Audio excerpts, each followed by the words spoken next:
Afternoon viewers, my name is Amy and I'm here at the Illawarra Treetop Adventures. We will be giving you a virtual tour of what our treetop structure actually looks like and parts of our tours that we would normally take to guide our guests out with. First of all, we're going to start with our first cantilever. It expands parts over our Illawarra Escarpment. It can support up to 800 wombats, which is quite a lot of weight. It's about 200 tonnes. And we will demonstrate that by giving you a bit of a bounce as we walk out there. So come on.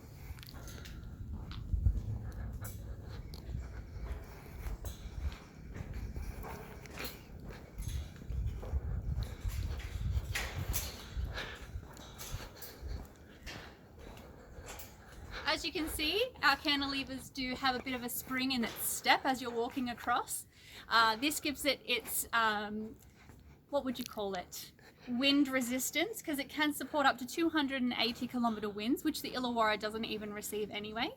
This gives you a good vantage point of the canopy and the emergent species of our beautiful eucalyptus trees that we have expanding over the Illawarra Escarpment.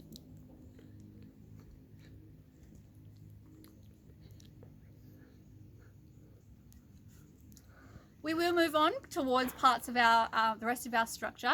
Hopefully we'll find some local wildlife as we go along as well.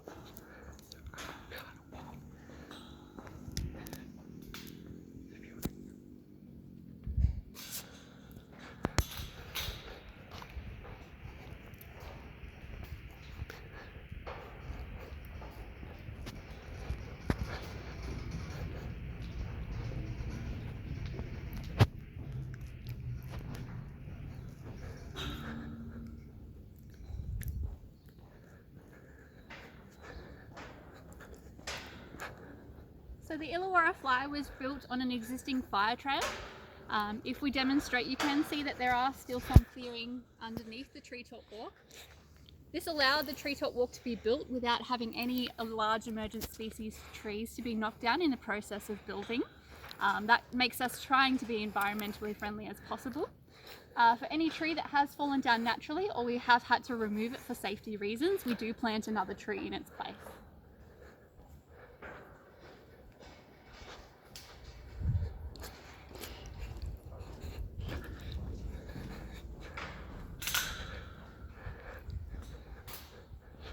Here we have, high up in our trees here, our two tawny frogmouth, classified as owls, but not technically because as they are out in the daylight. Any viewers out there want to give them some names? Last year we had Megan and Harry. This year we'd like to get some creative names flowing.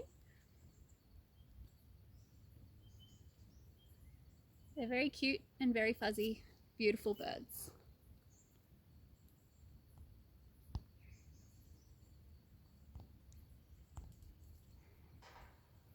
We're going to move on towards the tower now. This will be the highest vantage point on our entire treetop walk structure.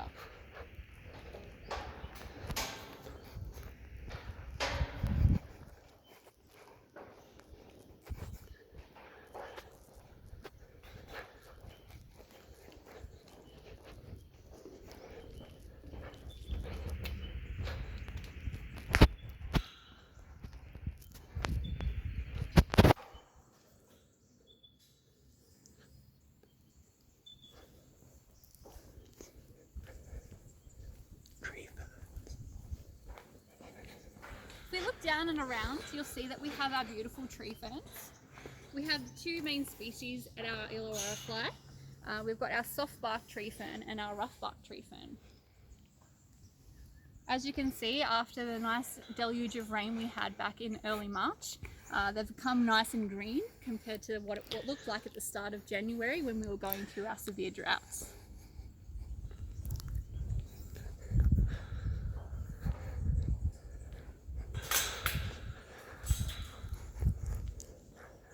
Here we are at the base of our tower. It's called Knight's Tower because we are on Knight's Hill. Knight's Hill got its name due to the Knight family that used to live here a long time ago. I will demonstrate how it feels to walk up the tower by tracing my steps as we go up.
During that process, I didn't want to give away too much because at the top of the tower, we get our excellent viewing point.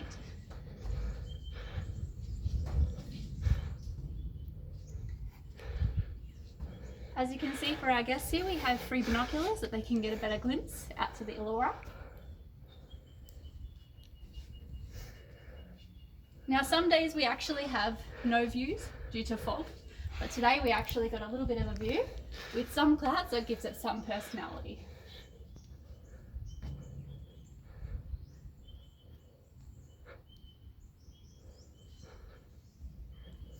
On a nice clear day, the furthest southern point that you'll see is Bass Point in Shellharbour, and then the furthest northern point you'll see are the northern suburbs of Wollongong, so Stanwell Tops.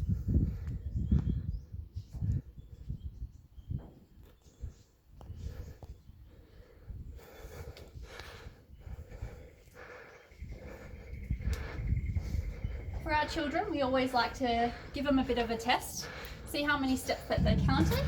Once they get to the top, it says, how many steps is it to the top of Knight's Tower? They then flick it, 106.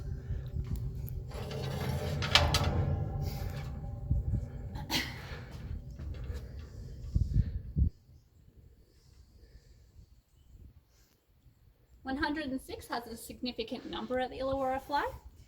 Not only do we have 106 steps on our tower, our longest zip line as a part of our extra structure here at the Illawarra Fly, the longest zip line is 106 metres. And back at the visitor centre, our cafe is also called Cafe 106.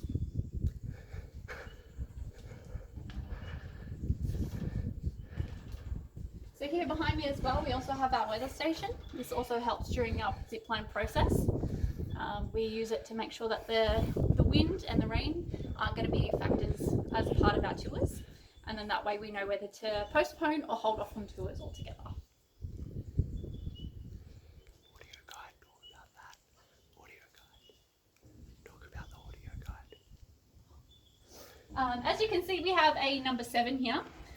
We do have a free audio guide that we provide to our guests, so that way that they can be a part of the tour. They can take it along. It kind of just looks like a mobile phone. They press the numbers. Once they get up to here, they just press number 7 and then the play button on their remote. The audio guide will give them information that they might not have known before.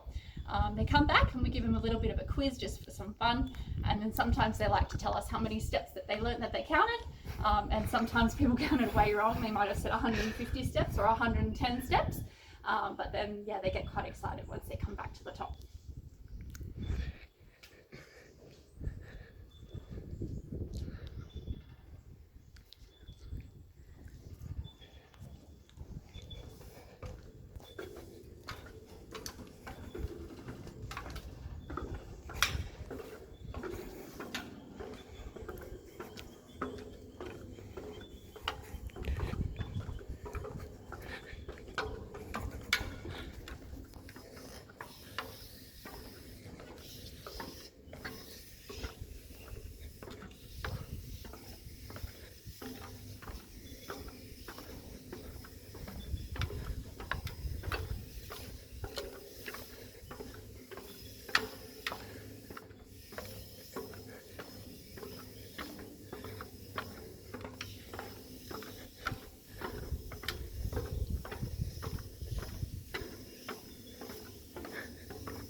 Sometimes 106 steps really takes it out of you. Sometimes it gives you jelly legs too if you haven't exercised like me in a long time.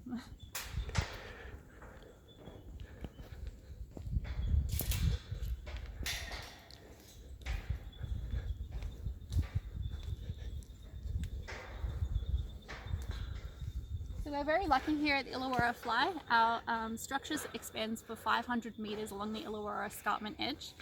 They only used a helicopter to survey the area, and they used 2 off-road cranes to put the whole structure together like a big giant jigsaw puzzle.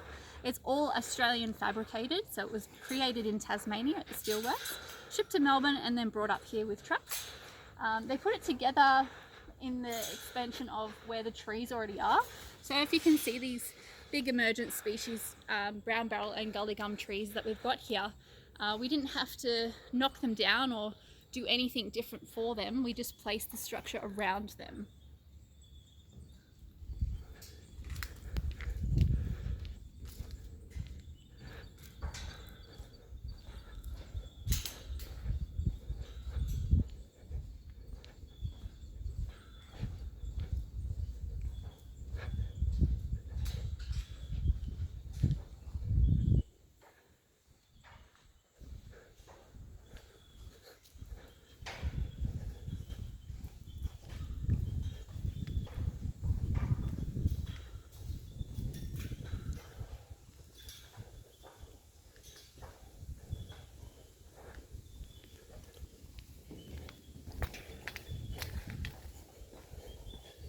Sometimes we get species of trees here that we didn't realise were even supposed to be here in the first place. We have our cabbage tree palm just standing over here. They're not usually found at this altitude, which is 710 metres above sea level. Sometimes the seeds might have gotten caught in bird droppings or brought up by loggers back in the day about 120 years ago, and somehow it's just managed to adapt and grow in this environment.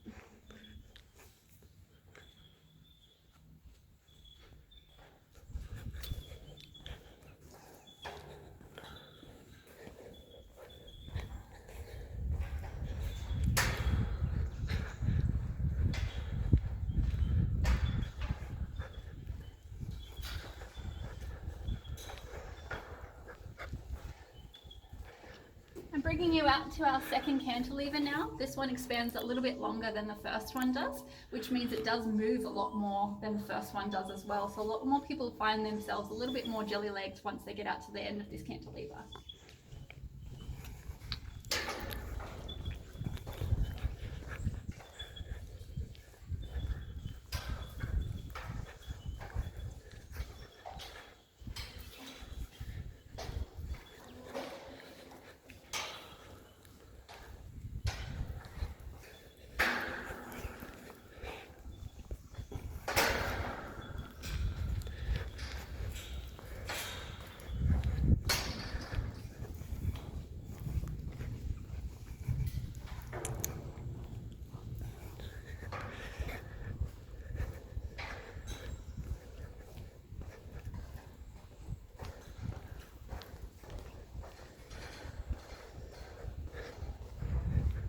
As you can see, this brings you out to another beautiful viewing point, but keep in mind the view is usually a bonus, as I have mentioned that a lot of the time we do get a high fog up here, meaning we can't always quite see. As you can see, there is fog rolling through from the south. It's quite typical for this time of year. The big pool of water that you can see in the middle of the view is Lake Illawarra. A lot of fishing, most people do a lot of fishing through there, and then you've got all your 5 islands around the outside.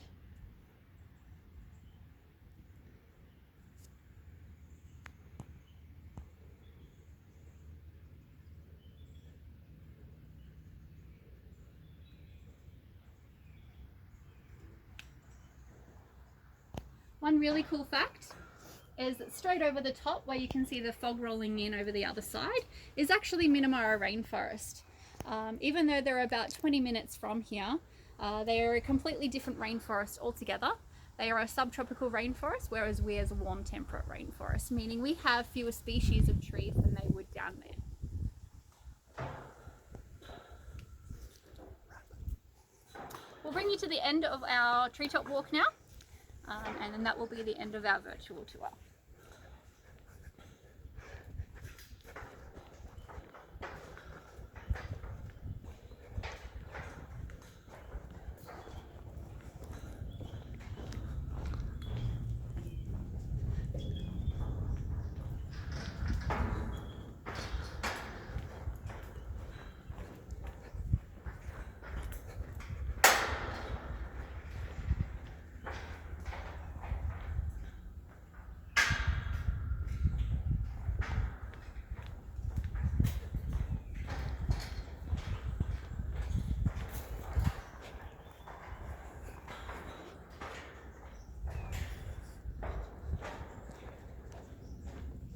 Treetop Walk is quite a masterpiece. Not only was it built so it was environmentally friendly, it was built so that way our foot traffic doesn't go across the forest floor and it doesn't become harmful to our beautiful native animals that we have around here. So our swamp wallabies, our beautiful wombats, our lyrebirds, and lots of other creatures that we have around here. It was also built within 6 months and it only took 6 men to put together, which is quite impressive considering where we are. We can get severe winds but nothing to knock us down, extreme flooding and also snow.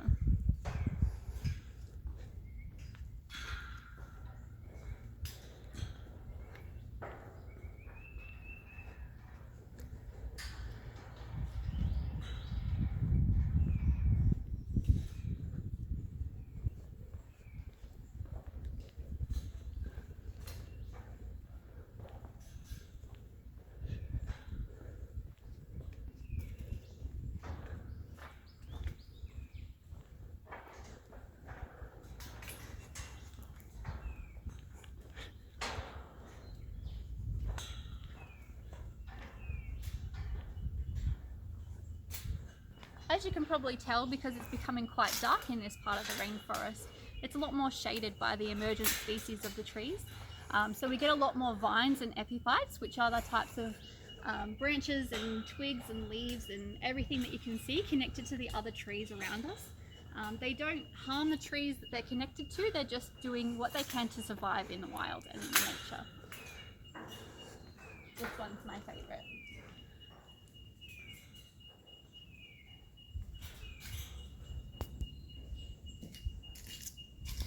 So that brings us to the end. We are now back on ground. My favourite part of a school tour is where we get all of our kids to sit down and get their class photo. Thanks for joining me, guys.